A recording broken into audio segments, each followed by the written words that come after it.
Saludos amigos, sean bienvenidos a un nuevo programa de La Ventana Rota. Mi nombre es Diego Mendoza y en esta oportunidad vamos a conversar acerca de un fenómeno muy importante que está ocurriendo en la región de Latinoamérica y el Caribe. Más de medio millón de personas cruzaron en 2023 la selva de Darién como parte del trayecto que estas personas realizan en su objetivo por llegar a los Estados Unidos. A su vez, las autoridades del Ministerio de Seguridad de Panamá estiman que el crimen organizado ganó el pasado año unos 820 millones de dólares moviendo migrantes por este paso que queda en la frontera entre Colombia y Panamá. Es justamente este el tema sobre el cual va a girar nuestra conversación de hoy con nuestro invitado especial, Emanuel Rincón, quien es abogado, periodista, escritor, cuenta con 6 novelas publicadas, ha sido CEO de diferentes medios de comunicación y es fundador del medio Informe Orwell. Emanuel, bienvenido a La Ventana Rota. Gracias, Diego. Mucho gusto. A ver, Emanuel, en vista del enorme caudal de personas que día a día transitan la selva del Darién, se tienen datos que son unos 54.547 en lo que va de este año 2024, en su mayoría provenientes de Venezuela, Ecuador, Haití, China y Colombia, según nos volvemos a remitir a datos del Ministerio de Seguridad de Panamá. Me gustaría conocer su opinión de qué es lo que conduce a tantas personas a exponer sus vidas a un peligro tan grande. Hablamos de transitar una selva donde hay animales salvajes, donde hay insectos, donde hay grupos irregulares, donde se tienen que hacer largas caminatas, un clima bastante fuerte, húmedo y pesado, y todo en su ruta por llegar a los Estados Unidos. Ojo, teniendo en cuenta que luego de atravesar este tapón verde, le sigue faltando más de 3 kilómetros todavía de camino con un final totalmente incierto, ¿no? Entonces, ¿qué es lo que hay en ese país que lo vuelve tan atractivo para tantas personas? Mira, pues históricamente los latinos o hispanos han migrado a Estados Unidos en busca de unas mejores condiciones de vida. ¿Por qué? Bueno, porque nuestros países en el último siglo han tenido mala gobernanza, exceso de corrupción, criminalidad, entre muchas otras cosas.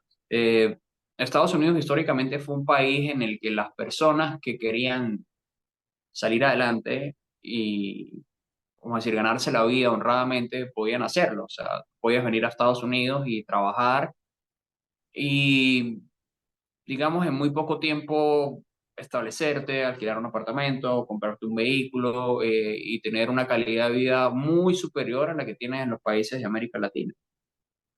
Lamentablemente, pues obviamente, con países como es el caso del nuestro, totalmente devastado, pues la gente ha buscado ir a otros países y entre esos está Estados Unidos. Y bueno, para subir a Estados Unidos hay ciertas, han habido diferentes procesos migratorios. Eh, los primeros en emigrar de Venezuela han sido quizás probablemente una clase media y una clase media alta. Y últimamente, digamos, la última oleada migratoria de los últimos 4 o 5 años han sido las clases bajas del país que ya no han podido soportar la situación económica en Venezuela y han tenido que salir. Ahora, ¿por qué Estados Unidos? Bueno, insisto, históricamente había mucho de eso, había mucho de oportunidades para esas personas para llegar y fácilmente, pese a que no tuviesen papeles y muchas cosas, digamos, sabían que podían llegar a trabajar. Pero lamentablemente hoy en día también Estados Unidos está ofreciendo los incentivos equivocados para los emigrantes llegar a Estados Unidos. ¿Y a qué me refiero con esto? Bueno, es la última administración, tiene una política prácticamente de fronteras abiertas y se están otorgando muchos subsidios y ayudas bueno, ayudas, entre comillas, sí, es dinero que le están dando a los migrantes irregulares, financiados evidentemente con el dinero de los contribuyentes americanos. Entonces eso ha contribuido a que, además digamos, por supuesto, una gran mayoría de personas que vienen a querer trabajar, también está subiendo, digamos, una migración bastante lamentable, si se puede decir de alguna forma, que viene tratando o viene también arrastrando los vicios del chavismo y del socialismo, queriendo vivir de cierta forma del Estado, no queriendo trabajar y muchos también delinquiendo aquí en Estados Unidos. ¿Cómo no? Y, a ver, eh, esta situación de, como de huida que muchos ciudadanos de diversos países de la región emprenden, eh, no parece que sea, a pesar de que lleva años, si uno revisa, ¿no? Hace un examen en la historia, no sucedió siempre. Eh, lo digo porque si uno, vuelvo y repito, si uno revisa la historia, en lo que fue finales del siglo XIX, principios del siglo XX, se podía hablar de personas que más bien intentaban de otros lugares del mundo instalarse en Latinoamérica y el Caribe, y ni hablar durante el periodo de las guerras mundiales, ¿no? Entonces, claramente hubo un cambio. ¿Cuáles cree usted que fueron las políticas que los gobernantes de diferentes países de Latinoamérica pudieron haber tomado para hacer tan complicada la vida de las personas en ciertos países? Mira, evidentemente cada país de Latinoamérica tiene realidades completamente diferentes. Sí, es cierto que Venezuela fue un país, por ejemplo, de acogida de migrantes durante muchísimo tiempo, no solo de América Latina, sino también migrantes europeos. Y,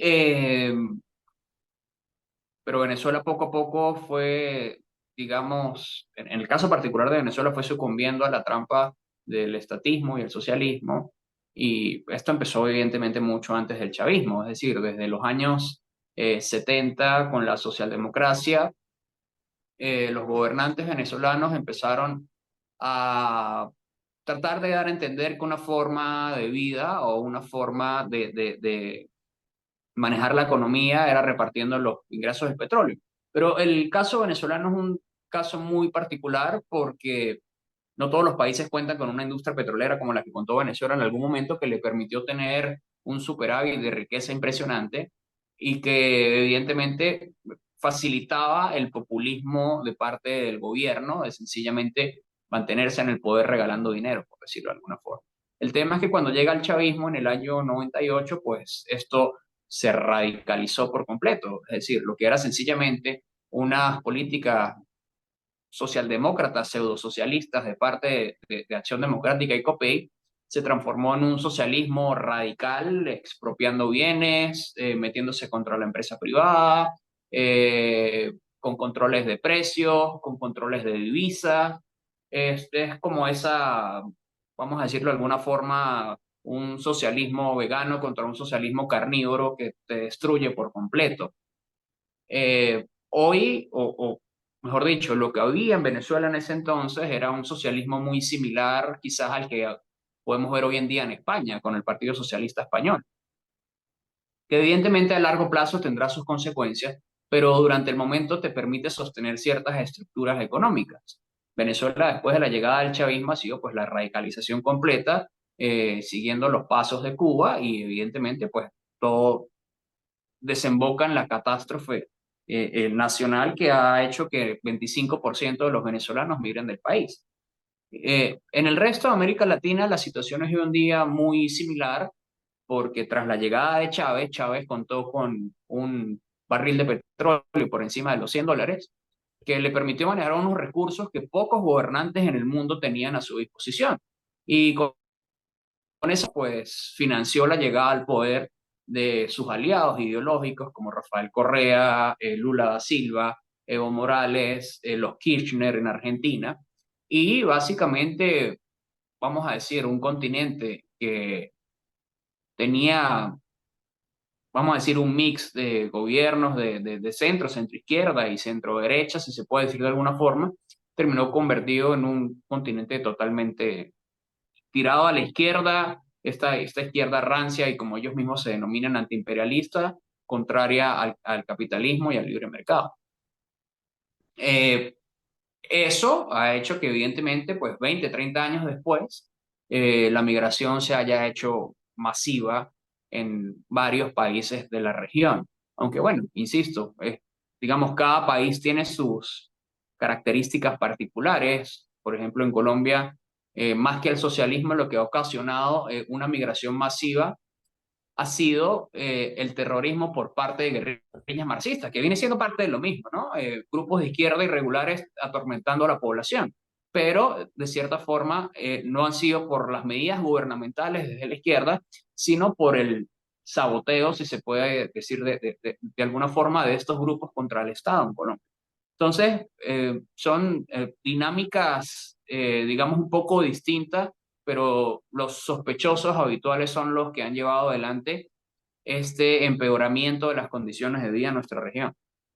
¿Cómo no? A ver, y por último, ¿cómo se podría hacer, o considera usted que se podría, que serían las medidas necesarias a aplicar en varios distintos países de la región para revertir esta situación y, por ejemplo, que veamos que se fundan, que se lleguen a fundar un Amazon en Colombia, que se llegue a fundar nazca un Facebook en Venezuela, que nazca empresas de vehículos como una Ford, como una Chevrolet en Paraguay, para hacer que surjan los, porque parece como si no hubiese grandes empresarios como tal en la región, pero curiosamente llegan a Estados Unidos y sí, sí se ve que hay un capital humano que tiene un deseo de una función empresarial en sus deseos, en sus entrañas, pero aquí no se logran desarrollar. Entonces, ¿cuáles serían las políticas a tomar que pueda hacer que eso sea posible, pero aquí en nuestra región?